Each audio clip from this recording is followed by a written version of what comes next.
Good morning. Good morning, Rabotai. Welcome to Breakfast in the Class. Breakfast in the Class today is dedicated in loving memory and Lilu Nishmat Batya Bat Rachel, Aleh Shalom.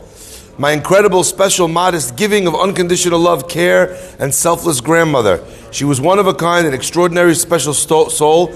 Honor Azkara, sponsored by her granddaughter, Miriam Kashanian. Ruach Halanei Teichena Began Eden. Also dedicated by Mauricio and Laura Sion from South Florida to the success of the Dweck family from London and to Rabbi Farhi. May he continue to inspire and extend Torah knowledge, not only to his live audience from New York, but also to the podcast audience like ourselves across the world, Baruch Hashem. We have with us someone here today who only found out that this class was live yesterday. So people don't realize that the class is actually live every day. Baruch Hashem, Azaku Baruch. Welcome, we're happy to have you here with us. For your father-in-law, inshallah. Sponsored also by Yossi Levi, dedicating memory and Lilu Nishmat Chacham Elimelech Ben Eliezer, Alav Shalom, and sponsored by Sarah and Shai Mahani, dedicated in celebration of the marriage of Charlotte Harari and Chaim Shechtman.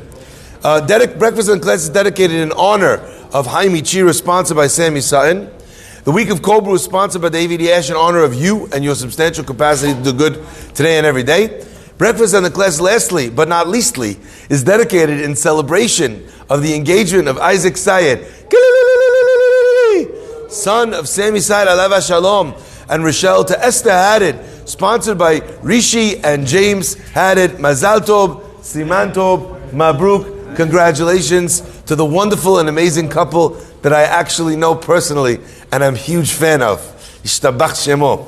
Rabotai, the Pasuk says, Lo tiba'aru esh b'chol moshrotechem yom HaShabbat. A person should not burn a fire in all of the residences. The Jewish people should not burn a fire in any of their residences b'yom HaShabbat, on the day of Shabbat. Now, there was once, the Gemara brings that there was once a massive Roman general who came to the rabbis and he said, you know, you think Moshe Rabbeinu is such a big deal, okay? This general, his name was Adrianus Caesar. Eventually he became from the general that led the initial siege against Yerushalayim and the destruction of the Second Temple. He eventually went up to Rome, became the Roman Caesar, and in his stead, Titus came. And he became the one that started the war. But in the beginning we have Hadrian. So Adrianus Caesar, he came to Rabbi Yoshua ben Hanina, and he said to him, you know, you guys always talk about how great Moshe Rabbeinu is. I'm bigger, I'm better than Moshe Rabbeinu. He says, what are you talking about? He says, listen, Moshe Rabbeinu's dead. Your leader, dead. However big he was, Rahet. Me, look at me. I'm alive. I'm kicking. I'm wearing flowers in my hair. Okay? Shtabach Shemo. Fantastic. Rabbi Shua ben Hanina says, you think you're bigger than Moshe Rabbeinu? He says, listen, I want you to issue a command. Do you think, he says, that you have control over your people, over your followers? You have to realize back in ancient Rome, either you were involved in the coup, or they were running a coup against you. There were no other alternatives. Either you were killing the previous king, senator, or whatever, or there was something going on against you. But that's the life that they lived. So he said to him, do you think you have loyalty in your subjects? Could you issue a decree that no one should light a fire amongst the Roman people? Guy says, absolutely. No, of course, no one's going to disobey. He says, okay, 3 days. He says, you think people will keep it? He says, absolutely. He issues a decree, no one should light a fire for the next 3 days.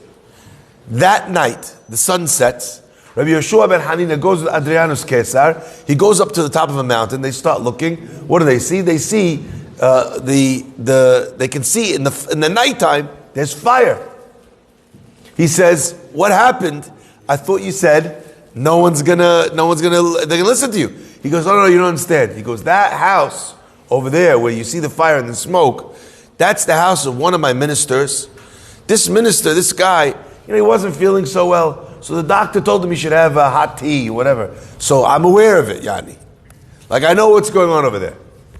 Rabbi Shua ben Hanina says to him, he says, listen, 3 days, you asked for no fire. And look, it's the first night, not even on the first night are they keeping your decree. And the person who's breaking your decree is not breaking it for pikuach nefesh, he's breaking it because he has a cold. Okay? And not only that, it's not just a regular person, it's one of your own advisors. Your inner court. When Moshe Rabbeinu said, no one should light a fire for Shabbat, it didn't last 3 days, it didn't last 3 years, it didn't last 300 years, it lasted thousands of years. And still those that are the inner circle, those that are committed to Torah, true Judaism, not a single one of them would ever dare to do so, unless it was a matter simply, literally, of life or death. Moshe Rabbeinu said, don't, lo teba'aru esh, that was it. Now my friends, although this idea of bi'ur, of lighting a fire, of Shmirat Shabbat, is something which encompasses, as we know, 39 melachot and many, many, many toldot, many children, if you will, of the father melacha. So what's an example? The melacha is tofer. You're not allowed to sew two things together. But if you stick two things together, even if you don't use thread, even if that might not be the av melacha, the daddy melacha, that's considered the tolda, the child of the father melacha. There are many examples of this concept, okay? My friends, listen to this. We have many melachot that you're not allowed to do on Shabbat. But when the Torah tells you what you're not allowed to do, which melacha does it use? You shall not light a fire, lo teva'aru esh, b'chol mosvotechem, and all of your homes, Yom HaShabbat, on the day of Shabbat. So the example that was chosen here was lighting a fire. But there's no difference between lighting a fire and doing any of the other lamitet melachot, any of the other 39. They're all the same. There's no qualitative difference. Our rabbis tell us, though, that one of the reasons why we chose specifically this one in order to command you not to do melacha, let's say it would not have said the isur of fire.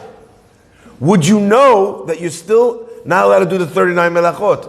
Yes, we learn it from Hachte b'mishkan hashiva. There's other places where we learn it from. So we didn't need a specific commandment for fire in order to bring about the commands. Why did it give you this commandment? And our Chamim say something marvelous. They say that aside from lighting a fire in your house on Shabbat, there's also the isur of a fire raging in your house on Shabbat. We know that when a person gets angry, that's called esh. A person's anger is called, it burned inside. The hamato ba'arabo. So the word lo teva'aru esh, you shall not have a fire that consumes. You shall not have a fire. That fire is also the fire that when a person loses their temper. Where else do we find the concept of fire? By certain random, like as an example, by jealousy. We find that there's esh hakinah, the fire of jealousy. But this isur, the isur of getting angry on Shabbat, is something that our rabbis were very, very makpid on. That if you came to a place, if you came to a Shabbat, a Jewish home, a person should not lose their temper. Now the challenge, I think most people will tell you is, what do you mean, don't lose your temper? It's not up to me. If the person gets me angry, if they make me angry, then, but unfortunately, I would love to give you that hall pass, that get out of jail free card. But that's not actually how things really work. Rav Noach Weinberg was fond of giving an example. He said, you have people all the time, they say, look, Rabbi, that's just me. That's how I was born. I run hot. Love me or leave me. This is who I am. He always used to say, the same guy that says that they can't control their temper, all of a sudden they're driving in their car, some guy bumps them from behind at a red light. They get out of their car, they have very choice words for this man, they've chosen them, and those words are not from the Torah. Okay? They have words to this man, Shema Israel. Right? He gets out of his car, He's got his fists like this. As he gets out of the car, the guy who bumped him from behind gets out of his car. Gets out of the car. 7 foot tall, 300 pounds. Linebacker, not for the Giants, because if it was for the Giants, you could just run around them. But any other team where a linebacker actually could do some damage. 7 foot tall. And then he reaches in his car for good measure, and he pulls out a baseball bat. What you got? What are you going to say? Huh? The guy's like, oh, I'm so sorry, I shortstopped in front of you. Mechila, if there's anything I could do to pay for your bumper, right? All of a sudden, the guy who can't control his anger. It's not up to me. Rabbi, this is who I am. No, you're not. Not when you need to control it, you control it.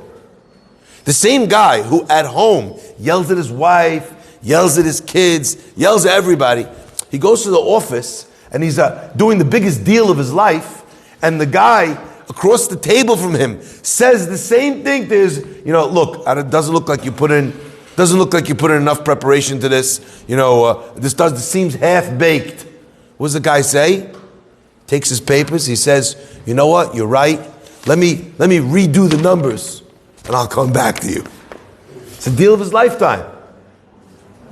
My friends, losing your temper, especially with your family, is the deal of a lifetime. Things happen, things are said when you get angry that you cannot unsay. And this myth of the fact that you are a victim and you can't actually keep it together, we all know it's not true. I want to share with you an unbelievable story. There's a rabbi, his name was Rabbi Shabtai Finkel, otherwise known as Frankel, otherwise known as Shapsi Frankel, okay? This man, he's famous for a book that he released, a book that many of you have used, but you don't know that you've used it. What did he do? He has a special edition of the Sefarim of Harambam. And he made this his life's mission to be able to compile the most accurate writings of the books of Harambam according to the most up-to-date, the most correct nuschaot, girsot. He went round the world and he traveled to all the ancient libraries and he got copies of each version of Harambam, compared them one against the other, found the mistakes. Then he had an entire group of rabbis sitting down, writing in the back of his Frankel, what they call him is Frankel Rambam. In the back, asking all the questions, making notations. It is literally the work of a lifetime, a work that has been used by every single yeshiva, every single rabbi, every single layman that studies Harambam. That's the book that we use. Go upstairs in our Bet Midrash, you'll see it. It's brown. You'll see it. When you see that book, you'll recognize that that's the one that you see around the whole world. When he was putting out the books, so it was very difficult to obtain these ancient manuscripts. Why? Because countries that have these manuscripts, they don't let them go. And it's a matter of pride, as an example, to Egypt that they have that manuscript. They'll never let anyone take it. This man was an unstoppable force and an immovable object. He was both. He got ambassadors. He spoke to prime ministers. He spoke to presidents. He spoke to members of parliament. He spoke to this one, to that one. He raised a fortune of money until eventually he pulled off the coup of the century. They managed to find an ancient manuscript written specifically by the student of Harambam in Egypt. The countries, literally the diplomacy that was required to release this document to the rabbi was unbelievable. And finally, they get the document. It's an ancient parchment scroll, not even the whole thing. It's falling apart, but you could see, you could make out, and it could be used. Anyway, the whole office is buzzing the day the document arrives. It's sitting on the desk of Rabbi Frankel. He's getting ready to analyze it, to look at it. Who knows how much will be done with this, how many halachot will be made clear, how many mistakes will be revealed. In walks the rabbi's right-hand man, his assistant. He's so excited to see the book. He comes over to the table. He puts his coffee down on the edge of the table. He leans over, and somehow, inexplicably, he loses his footing. He trips on the chair, on the foot of the table, knocks the coffee cup over directly on the priceless manuscript. A piece of parchment is falling apart, now covered in coffee, probably ruined forever. Every word that you can't see is a whole world that's gone now. Think of the effort. Think of the money. Listen to this, my friends. This man, Rabbi Shapsi Frankel, stands up, leaves the room. The assistant could only imagine that he went to get his severance papers. He comes back in 2 minutes later, holding a cup of coffee, and he says, my dear assistant, he goes, your first cup spilled, I went to get you another cup of coffee.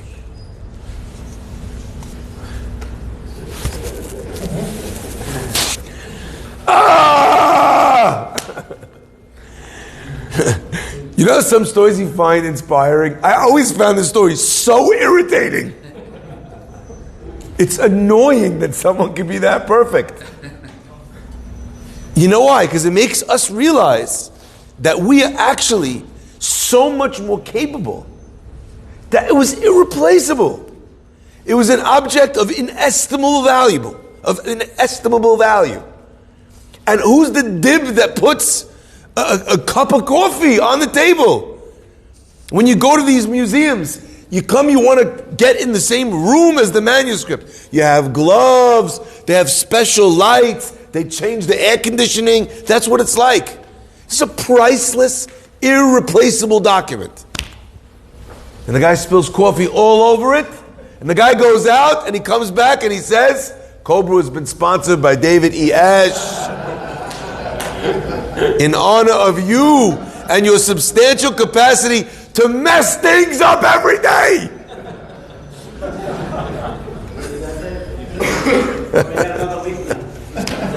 That's what I would, My friends, today, there is not a Bet Midrash, there's not a Bet Knesset in the world that does not have the Frankel Rambams on its shelves. And I believe that is for the sake of this ability, this capability to extinguish the fire. Lo tiba'aru esh. It is not by accident that couples, that families fight Erev Shabbat.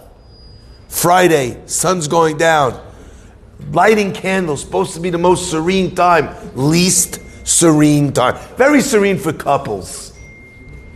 Very serene, that's it. They're just a guy and a girl. But you got kids. Get out of the shower, right? You don't understand? What's going on? That a family that never fights all of a sudden is fighting now. The rabbis tell us that the Chafetz Chaim explained that the Yetzer Hara understands the power of a peaceful Shabbat. And he will do anything to uproot a peaceful Shabbat. So you know what he does? He cooks up scenarios. All of a sudden, the same person who takes a 2-minute shower, during the week, the same kid that you have to beg to get in the shower, and takes 1 second, he gets out, you don't even know if he cleaned his hair. Of course, I'm not speaking about my own son here. I'm speaking in general. I got to be careful if I say he in my family. There's only one. Everyone thinks they know what I'm talking about. All right? If I say she, I'm good. All right? 5 girls. They can apportion the blame. The same kid, all of a sudden, he's taking luxurious shower. And now when everyone needs to get ready. The Yetzer Hara knows. My friends, that's why when we come to the Shabbat table, what's the first thing we say? Shalom Aleichem, Malachei Hasharet. Right? We start off with words of peace. We ask that the angels, they give us a beracha, that they should see the peace that reigns in our house, and they should bless us with a week ahead of no fighting, a week ahead of more peace. Interesting. We don't mention anything else. That's how we start. Shalom Aleichem. We don't start off by saying Bo'achem the Shalom. Think about that. That would be the natural thing you would say to the angels. Welcome. No. Before we even welcome them, we start with this concept of Shalom Aleichem, wishing peace on somebody. I would like to ask that this Shabbat, we all take on ourselves the concept of Lo tiba'aru esh b'chol moshvotechem. A fire shall not burn in our homes. All this week we've been looking for different zichuyot for Yaakov Yisrael ben Tamar Malka, and we've come up with a fair few beautiful things. But I'd like to ask if the people who will hear this podcast, the people that will hear the shiur, both live and out there, if they could message me personally that they accept on themselves not to lose their temper over this Shabbat. I'm not talking about every Shabbat, just this Shabbat. Not to get angry, no matter what happens. Someone spills the Dr. Pepper on your table, right? Yaakov Yisrael ben Tamar Malka. Something happens, the kid didn't wake up for shul even though he promised you he was going to come. I always say, in Birkat HaMazon, some people have to say Hazan ale, right? Hazan et hakol. Some people have to say Hazen et hakol. That's what they need. More than food in that house, they need a little bit of zen, a little bit of nice energy, a little bit of calm in the house. Please, in the merit of being able to maintain this shalom, of not losing your temper, of recognizing in that minute, you know what? I'll get angry after Shabbat. Motzei Shabbat, we'll have a conversation. But Shabbat is not the time. It's not the time and it's not the place. You know, we understand that when it comes to work, we don't work on Shabbat. In the way that we understand that we don't work on Shabbat, and the purpose of non-working is to create a sense of spirituality. My friends, there's also an obligation to create and to make that feeling in the home. Why do we light Shabbat candles? Do you know? Shalom Bait. Did you know that? To create peace in the home. So you could see, you're not falling over each other. You could see the beautiful meal that your wife made. The candles were their lights. They had an obligation to have the light in their home in order to have peace. My friends, dachilkon, please, Teish, I beg of you, make Shabbat an anger-free zone. You will see the blessing of Shabbat come through. And as our Chachamim tell us, when the angels come and they see a husband and wife not fighting, children, brothers, sisters, when there's no machloket, the angels have an obligation. They are compelled to be able to bless that people, that family, that the following whole week should be a week full of shalom. May Hashem bless us to be able to make that investment so that we are blessed with an existence of peace. Oseh shalom bimromav, hu yaseh shalom aleinu, ve'al kol Yisrael v'meru. Amen. Rabbi